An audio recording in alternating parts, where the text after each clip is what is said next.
So, welcome everyone. This is episode 2 now of Thoughts on the Edge, our podcast with my friend Reinaldo Torres. Hi. Today, we are honored to have Karina De Avila with us. She is a very good friend of mine, and she is a leader for immigrant rights and the vice president for the Young Democrats of Will County, Illinois. She is also the former immigrant support program coordinator for Joliet Catholic Charities on the board of her children's Catholic school and a founding member of the Latinx Catholic Leadership Coalition, of which I am also a part. So Karina and I have known each other now for almost 2 years, year and a half, and always have fascinating conversations with her. And so I thought it would be an awesome idea to have her, especially on the eve of a dialogue that she's going to have at Georgetown University online tomorrow. By tomorrow, I mean October 20th, even though this will post later in the week. This is for Georgetown University's initiative on Catholic social thought and public life. It's called an online dialogue on faithful citizenship, moral and political choices for Catholics in the 2020 election. So she'll be speaking on that tomorrow with Georgetown. So we're fortunate to have her here with us. So welcome, Karina. Thank you, guys. Thank you for having me on your podcast. And I'm honored to be on, what is it, second podcast now? Yes. Second show? Yeah. So thank you. I'm looking forward to our dialogue today. And I think it's such an important conversation, right? Given that this election is probably the most consequential one of our generation. Mm-hmm. And, you know, it's an important conversation because I've heard so many Catholics and so many Christians voice their disapproval of the Democratic Party, of Joe Biden, because of one issue, right, which is abortion. But we'll get into that a little bit more as the show progresses. Reinaldo, any words? Well, to your point, I've heard just so much feedback about these issues, on same-sex marriage, on abortion, and like you say, the disapproval of Joe Biden and even Donald Trump on these issues. And I think it has a lot to do with the fact that people are misinformed, or they hold a certain bias because they're misinformed, because they don't have said dialogue or said conversations with other people of other religions or of other backgrounds. So they hold that bias and that way of thinking. And so, like, the goal of our podcast is to get people talking about these issues and get them to thinking differently. Exactly. And so on that point, I think we'll move right into the first, kind of conversation point that we have. Again, the show is unscripted. It's unedited. So, you get what you get after we hit record.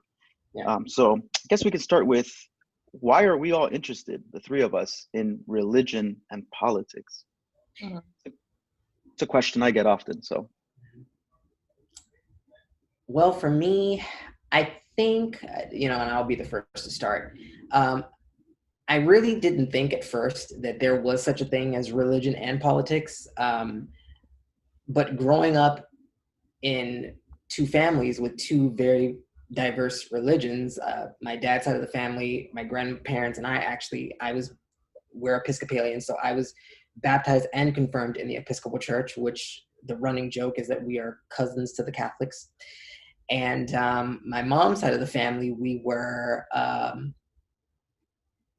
they were Baptist. So I didn't spend much time in the Baptist church growing up, going to church with my mother or her side of the family. So I really couldn't tell you their viewpoints on it, but I always did hear, certain things about same-sex marriage and marriage in general, right? How marriage was between a man, the unity of marriage was between a man and a woman. And that's how, it always was. But as I got older and I grew up in the Episcopal Church, I started to see things, a little bit differently. For example, our viewpoints and how open we were on certain things, So it really kind of changed my viewpoint, my way of thinking, as to say, well, gee, I grew up learning this, but now the world has shifted, and now, we've grown into this more accepting culture. So it has changed the dialogue a little bit for me, and definitely the way I think, and definitely the way I converse with people. So that's why I became more interested in it, because I found that there is a connection between it on certain issues, but not so much on other issues. So it's interesting to kind of dive into it and see some of the differences and the similarities. Wow. I think for me, I wasn't involved in politics at all or any community organizing as I am now.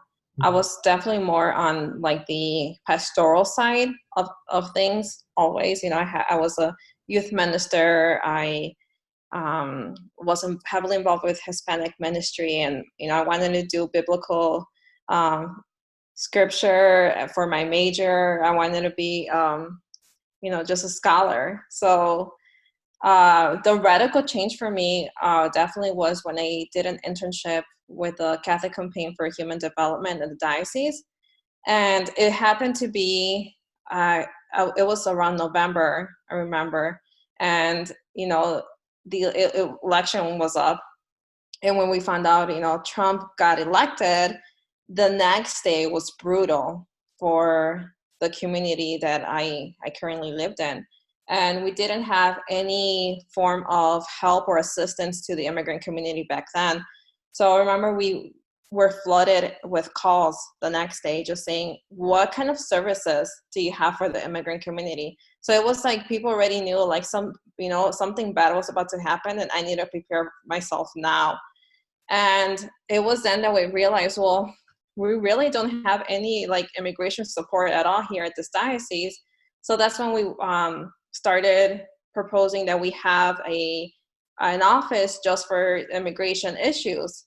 So to me, it was more of like a need to step up in the community and say, okay, you know, we need this. And I think it showed especially more when we had a know your rights workshop where we had more than 1,000 people showed up to that event. And I think that was noticeable that there was fear in the community. And I had never been or had never seen anything like that before. I mean, both of my parents came from Mexico, and, you know, my dad was lucky enough that he actually came in with a visa. My mom didn't. But still, I did not grow up in a household where fear was an issue because your immigration status. And I lived it every single day, you know, that I had that position with the community, with the phone calls I was getting. People were just scared. What if I get pulled up? You know, what if I get pulled over and, you know, I'm undocumented? What's going to happen to my children? And that's when you start realizing it's like, how, you know, I have 2 daughters of my own, and I cannot imagine like one day just, you know, living in that fear that, am I going to make it back at home? And that to me was just like, I don't know, it was a life-changing experience to just see what, you know, what the community was going through. So that's when I said I need to be more involved. And that's when I decided to go into policy work and get my master's in policy. Because I said, we need to change the way we are treating individuals in itself. You know, these are human beings who are here, who all they want to do is just work and support and live happily with their families and not in fear. So that for me was just like, I need to do something. It was more of like a duty to the community in itself. Yeah, I think that's a beautiful reason, right, to go in to the field that you went into. And I'm with you with the whole, you know, after the election, it just felt like very bleak, you know. And I remember people wearing all black in mourning the day after the election, right? Because what he represents, and we've seen it come to fruition, right, is hatred, xenophobia, you know, homophobia, etc. The list just goes on and on. And of course, his rhetoric, right, before in terms of you know, immigrants being rapists, killers, using MS-13, for example, as a way to instill fear in people.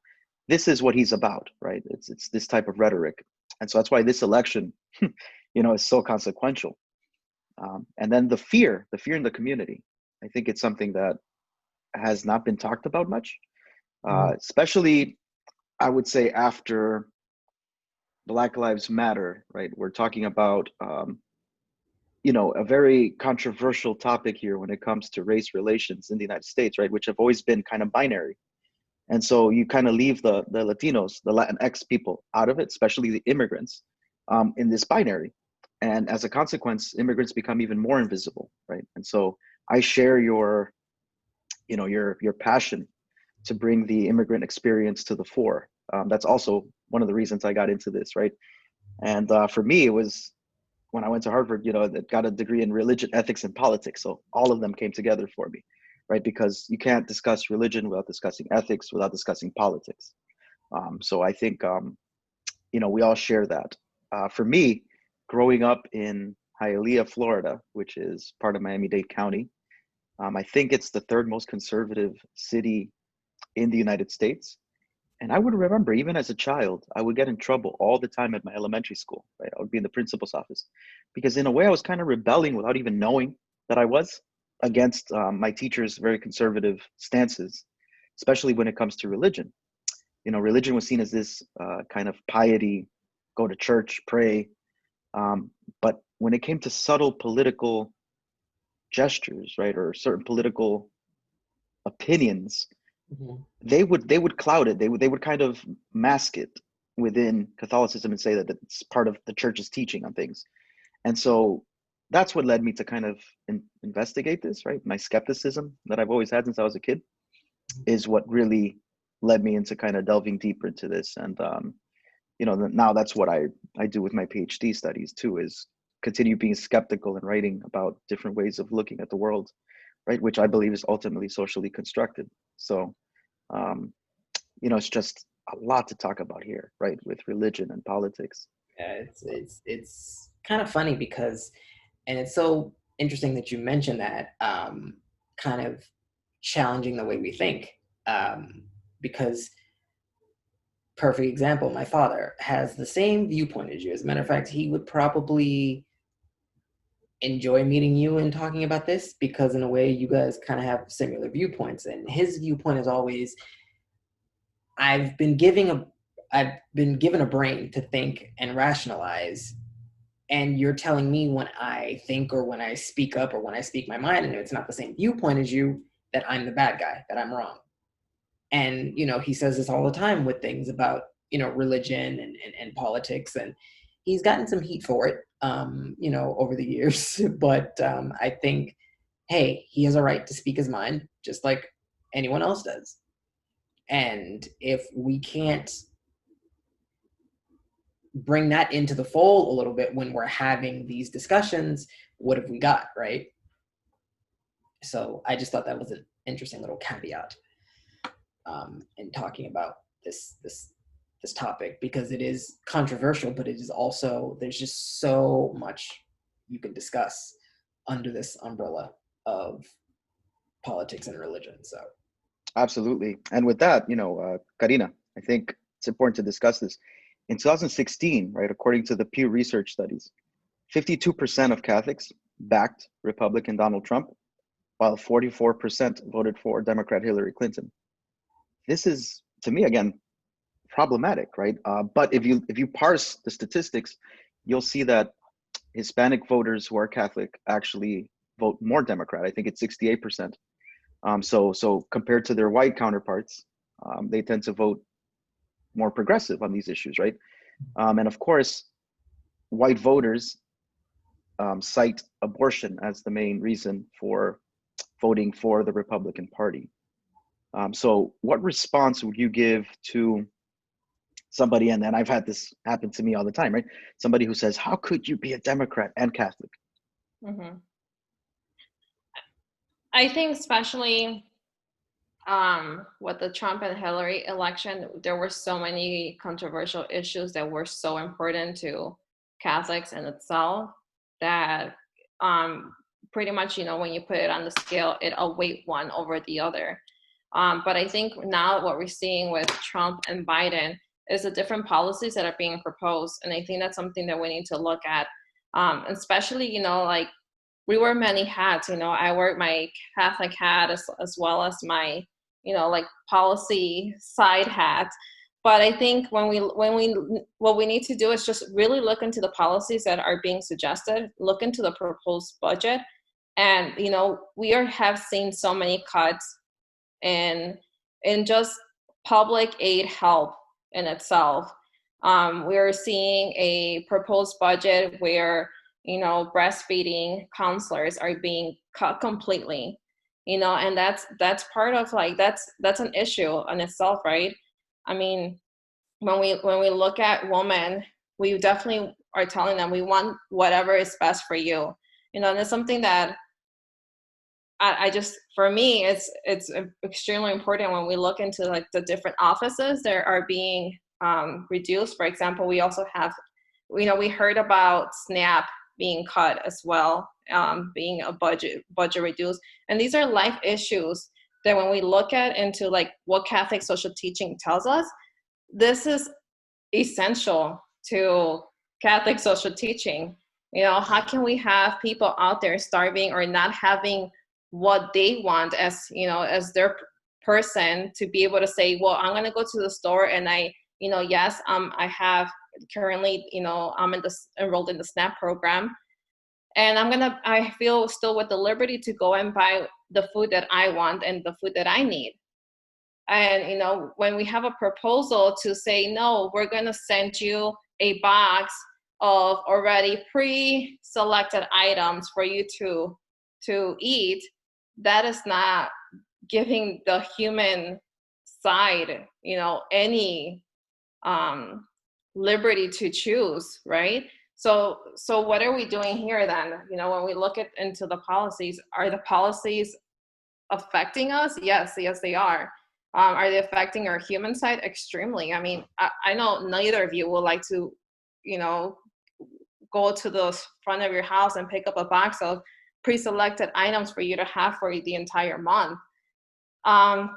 So I think issues like that, when we really need to look at is the proposed budget and see all the cuts that's happening. I mean, affordable housing has been a big issue, and we are still trying to fix it, and we still don't even get a grasp of affordable housing. I mean, affordable housing goes so deep into like mortgage lenders and realtors. So, I mean, affordable housing is huge in itself. And if you already have a program that's already in so much need and in need of so much assistance, and then you're cutting that program by so much more, so where are we going to live?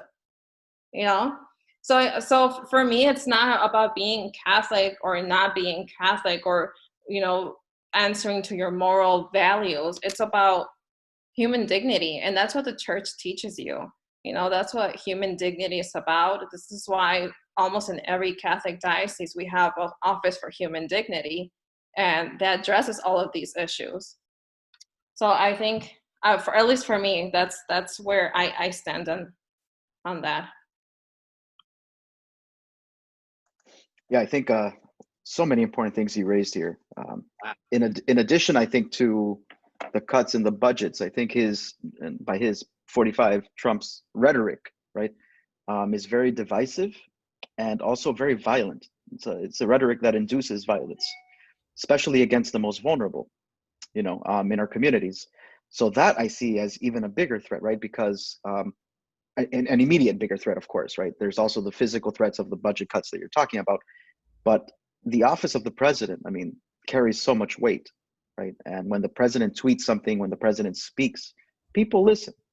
And for him to be kind of saying certain things, calling certain places shitholes, for example, just continuing with this divisive rhetoric.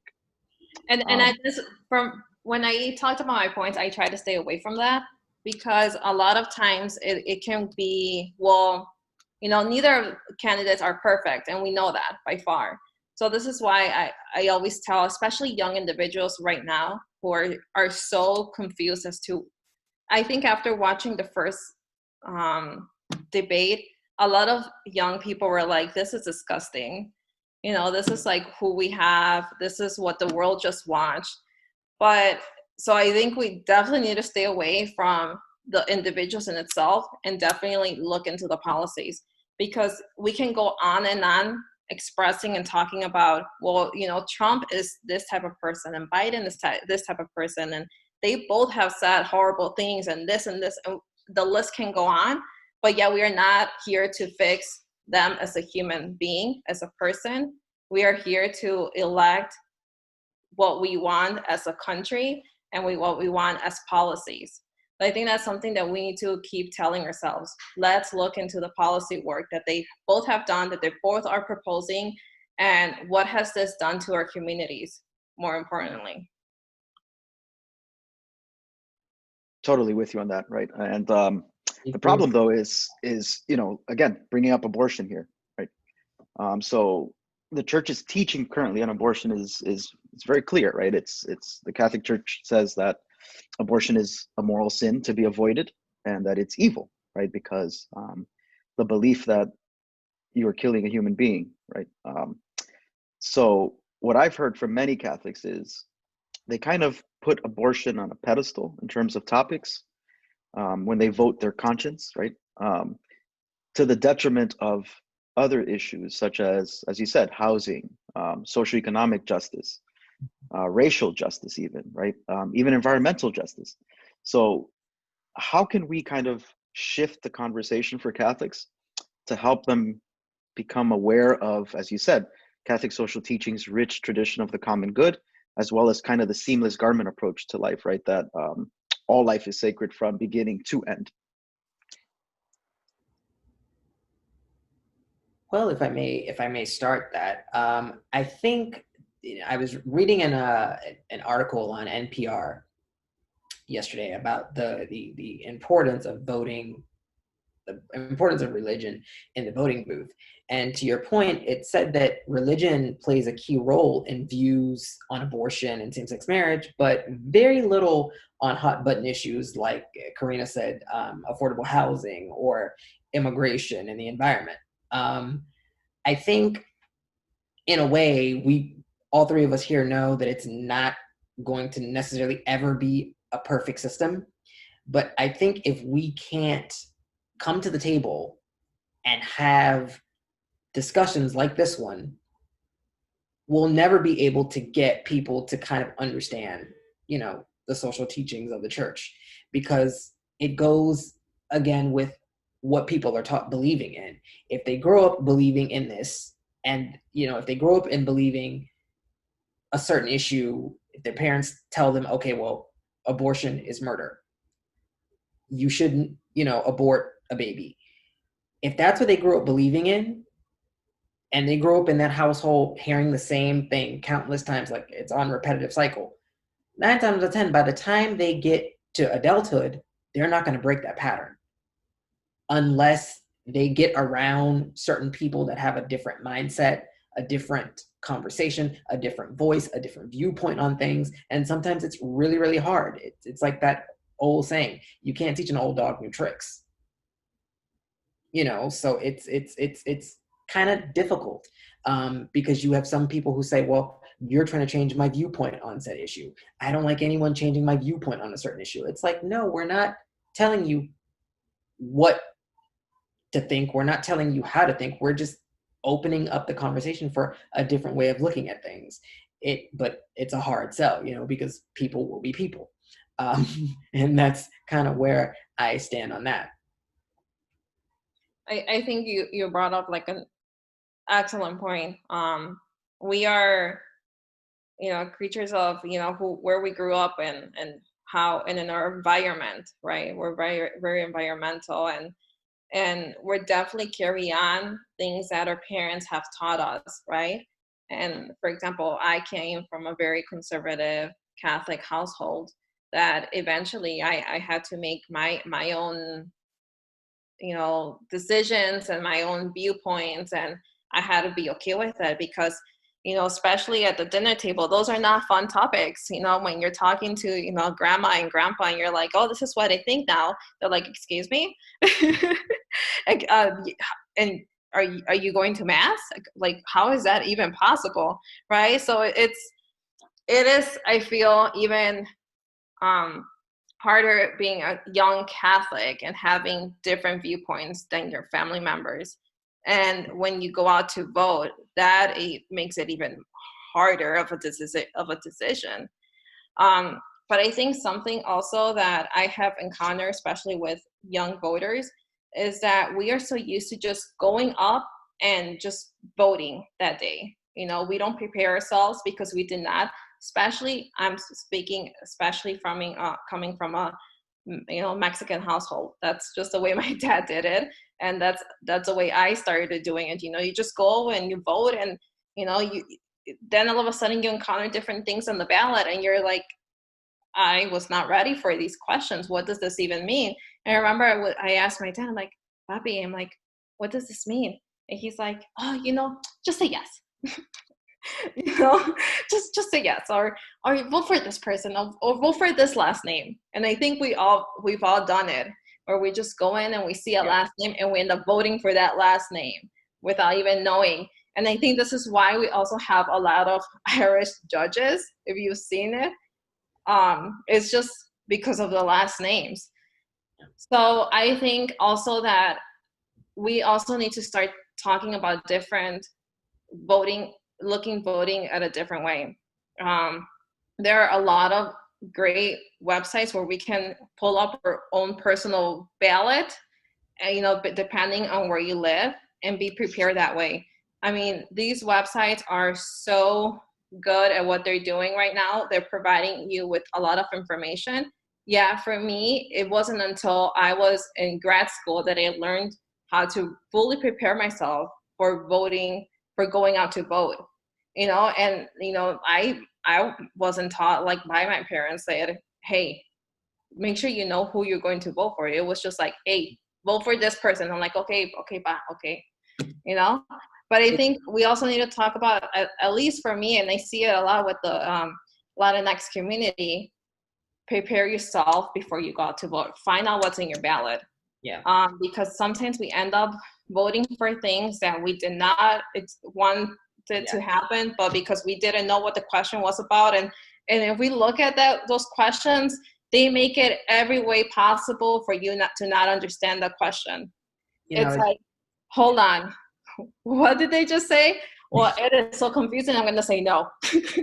Because what's interesting is that last week, or I believe that was 2 weeks ago, my grandmother and I, we sat at the table and we filled out our ballots, and we got to the point where we were talking about where the portion of the ballot here in Florida was talking about some of the local things that they wanted to change.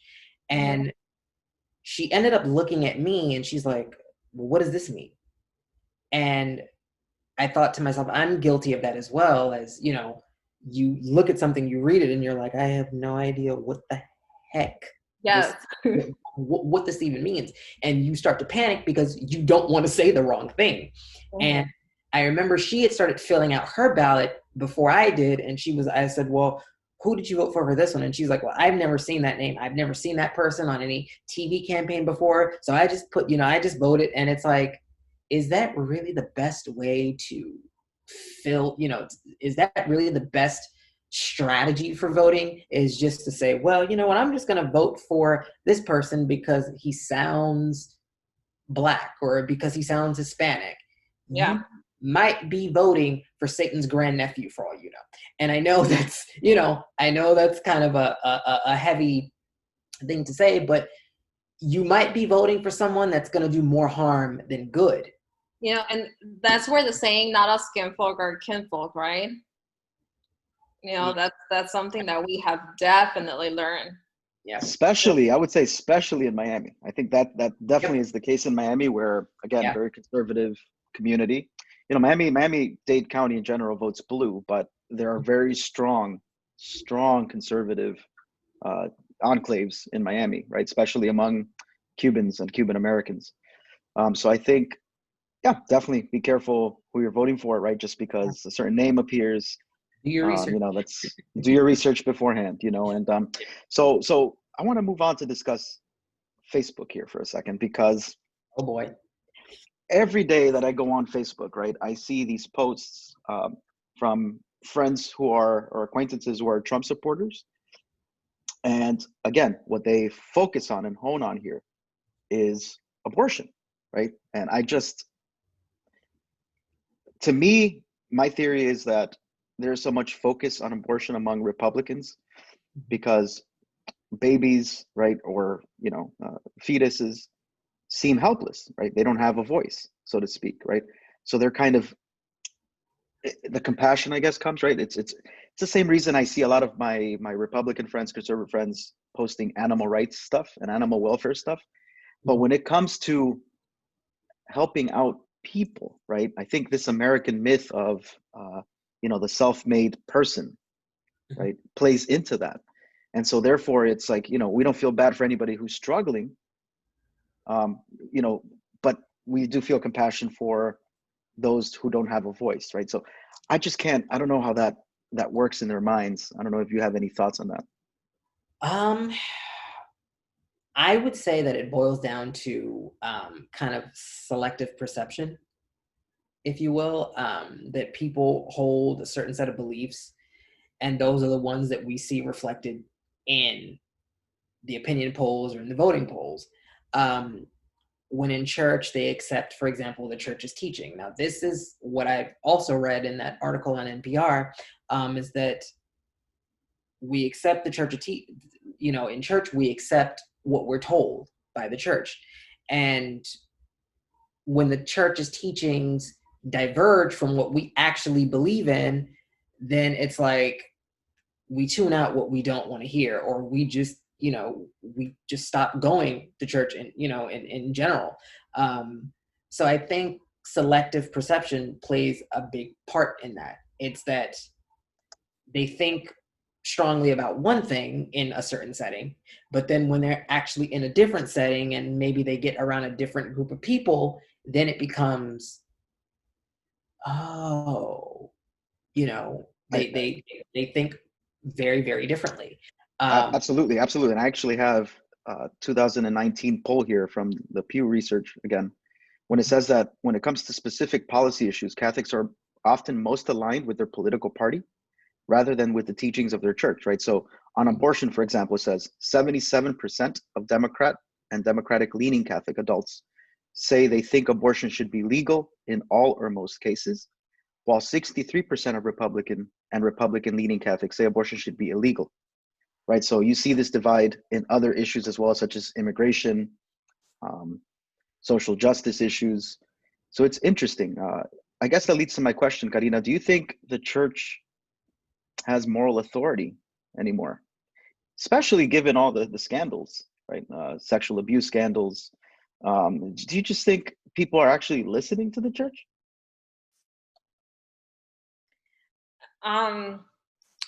So lately we have seen, especially young individuals who are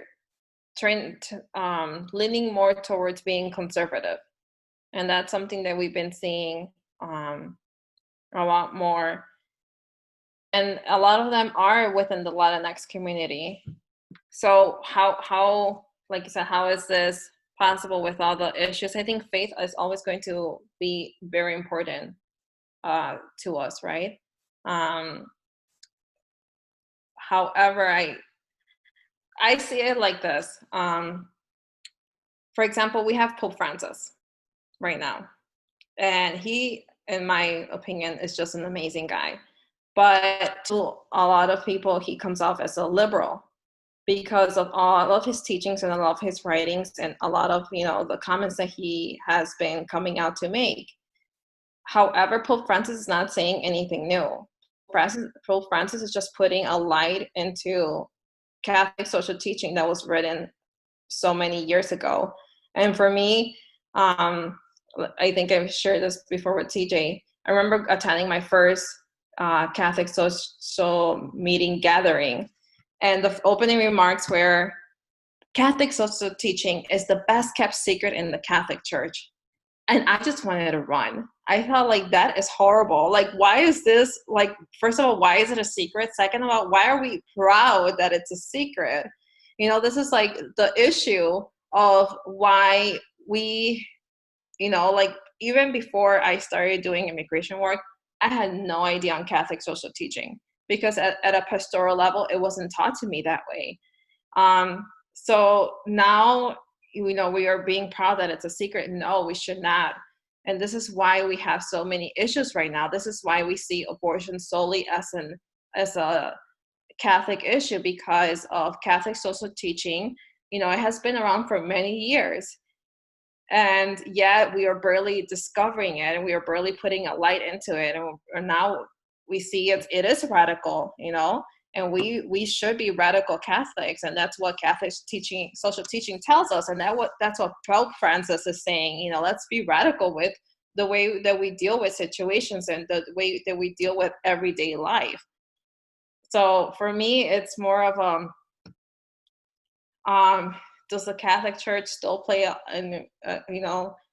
high in their issues? Yes, I think it does.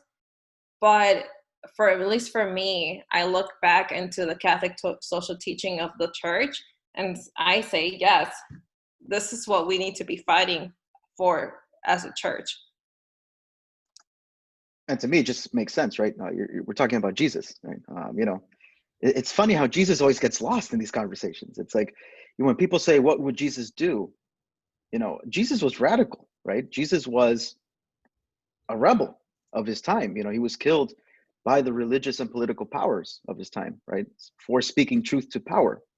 So to me, it's odd how people disregard the things Jesus was talking about, right? And the things he died for. Of course, people will make it a theological point and say Jesus died for our sins. But I don't see it that way. I see it that he actually died for political reasons at his time, right? And going against the Sanhedrin, going against the power structures, the Roman power structures. I mean, Jesus was radical, right? And so I think you're absolutely right. I think Pope Francis, he's just being faithful to Jesus, right? And Jesus's teachings, and talking about the hypocrisy of people within the Catholic Church. So I used to write a lot about criticisms of John Paul II, especially after reading this book called Inside the Dark Heart of John Paul's Vatican.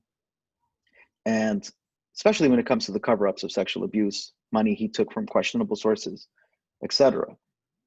When I would criticize John Paul II, I would get nasty emails from people saying, how are you Catholic? How are you this? How are you that? That's our Pope. Now, right, I see people criticizing Pope Francis with impunity, right? Especially in the United States, there's even threats of schisms and all this from these crazy bishops, But again, the question is, I think, in my humble opinion, I think bishops have lost credibility in the United States when it comes to moral issues. And I think young adults just frankly don't give a shit what they're saying.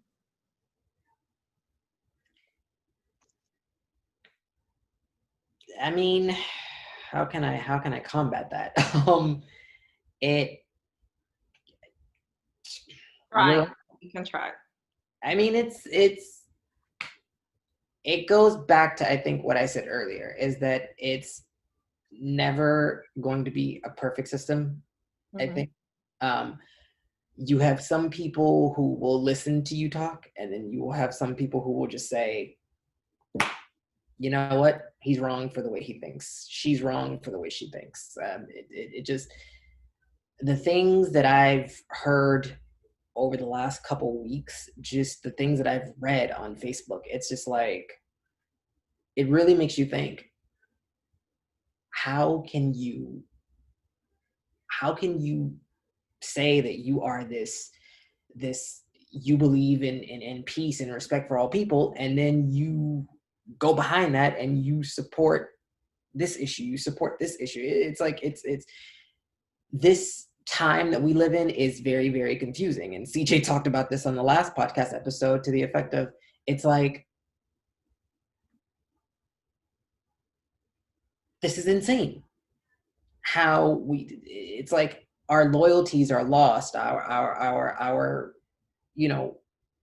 just our morals are just lost even. I just think that there's just so much confusion now that we don't know whether to go here, whether to go here. We don't know where we're going. Yeah. And my favorite thing is when people are like, you're a cafeteria Catholic. Mm-hmm. Well, yeah, we all are. Nobody knows the tradition fully. Nobody keeps to the tradition fully. Nobody's a purist, right? And I think once we get away from that mentality that there is purity right? I think we'll have more honest discussions about everything that Catholicism has to offer. And again, there are good bishops, so I want to say that not all bishops are, but when a bishop, for example, aligns himself with a president, right, or a political party in a very explicit way, as we've seen some bishops do, right, saying that voting for Biden is morally wrong. I think that's when young adults just look at it and say, okay, cool. Yeah. I think it has no effect on them unless that conservative disposition is already there to begin with. Yeah. You know what I'm saying? So it's like as you said, we're all speaking to our audiences. Yeah. And I think that's what needs to kind of be broken up, right? This kind of just preaching to our choirs, and that's why I hope eventually we can also have conversations on this podcast with others who fundamentally disagree with our viewpoints. Yeah. But I think okay, so, yeah. There's also something to be said about that, is that when you have when you have a group of people that feel so strongly about a certain issue, they just, it's like the agent of change. If the agent of change comes along and tries to change the way people think, they don't like it. They just fundamentally, you are a rebel. Get away from me. You're telling me how to think. People just do not like another person coming in and changing the conversation.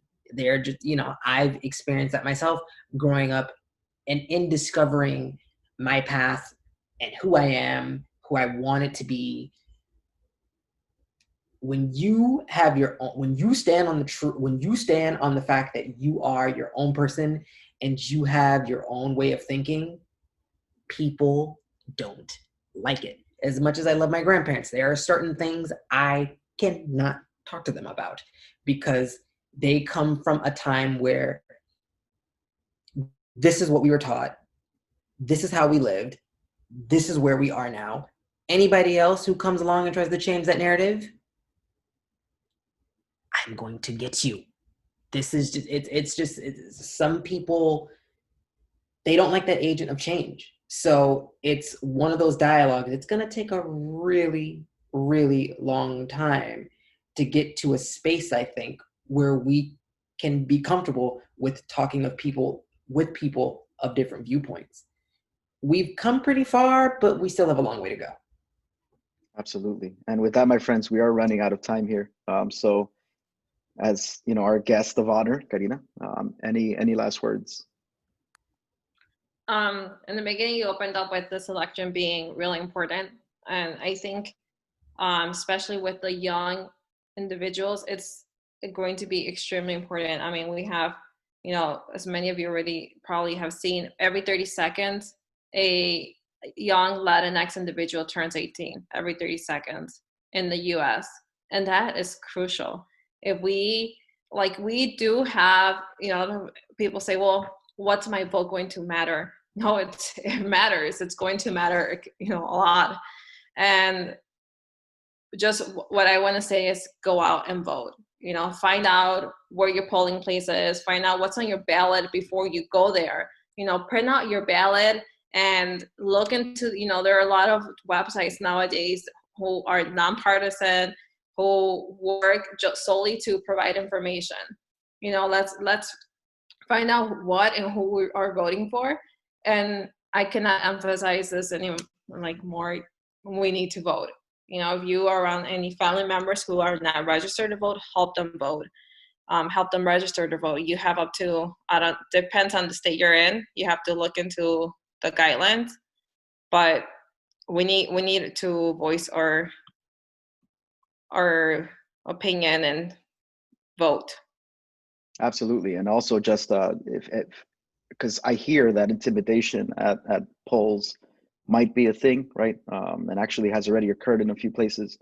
So just urging people to have their cameras, their phone cameras at the ready. Another thing is that if there is intimidation at a polling place, you have to go and make sure you tell one of the judges who is in the polling place, and they should be able to help you out. If you need your ballot in your own language, you go to the county clerk's office and you print out your ballot in your language, or you request your ballot and they will send it to you. So that's also important to know. If you come through any issues, look into your county clerk's office, but also your elected judge, when you go out to vote, she'll also be able to help you if there's any issues.